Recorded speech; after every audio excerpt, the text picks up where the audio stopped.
গুরুদেব রবীন্দ্রনাথ ঠাকুরের কবিতা। প্রশ্ন: ভগবান, তুমি যুগে যুগে দূত পাঠাইছ বারে বারে দয়াহীন সংসারে।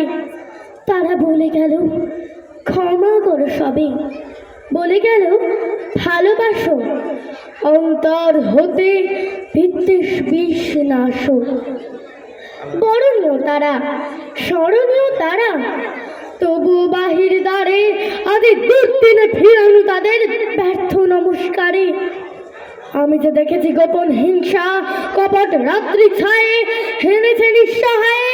আমি যে দেখেছি প্রতিকারহীন শব্দের অপরাধে বিচারের বাণী নীরবে নিভৃতে কাঁদে।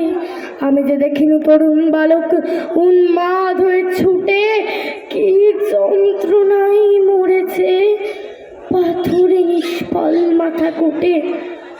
কণ্ঠ আমার রুদ্ধ আজকে বাসি সঙ্গীত হারা। অমাবস্যার কারা লুপ্ত করেছে আমার ভুবন দুঃস্বপনের তলে। তাই তো তোমায় শুধাই অশ্রু জলে, যাহারা তোমার বিষাইছে বায়ু নিভাইছে তব আলো। তুমি কি তাদের ক্ষমা করিয়াছ? তুমি কি বেসেছ ভালো? ধন্যবাদ।